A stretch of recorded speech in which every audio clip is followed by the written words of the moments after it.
Magandang araw mga kabems. Andito tayo ngayon. May gagawin tayo. Itong basiyo ng lagayan ng pintura. Pag-isipan ko mga kabems na mayroon tayong gagawin ditong DIY na gawa tayo ng lagayan ng ng sabon. Ito, nire-rebit muna natin to dito. Binabarina natin. Pakita natin dito kung paano gumawa ng mga ganitong bagay na sa tingin natin na wala ng kapakinabangan pero magagawan pa natin ng paraan. Napakatibay nito mga kabims ng ganitong klase na mga lagayan ng pintura na yan nakatambak lang dyan sa gilid, hindi na nagagamit. Sayang naman, kaya gagawa na lang natin to ng paraan kung paano magamit natin to. Ganda kasi ng plastic na to kasi matibay na plastic to, yung mga ganitong klase. Ito mga kabems, patuloy tayo.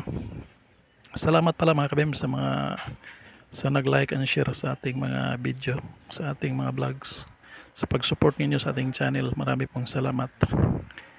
Ito ngayon mga kabems, patuloy tayo. Kakakat natin muna dito yung sa baba banda para lagyan natin to ng kanto, yung sa ilalim banda na parang paan niya. Ito na ang tatama sa yan, kita nyo yung forma niya natin dyan. Cut lang natin.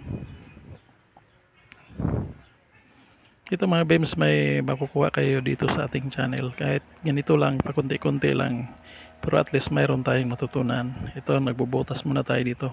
Lagyan natin ito ng butas mga bems para yung mga sabon hindi laging nababasa. Hanggang sa matutuyo siya. At saka hindi daling matunaw. Yan.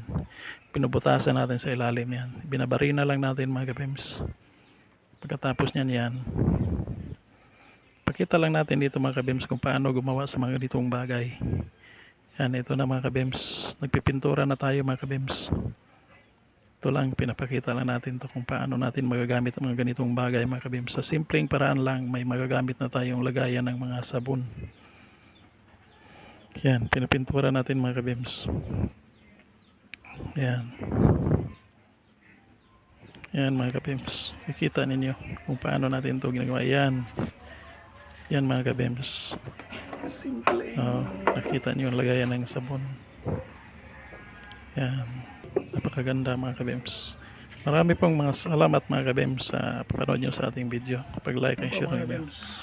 Hanggang dito na lang mga kabems. Marami pong salamat. Yan.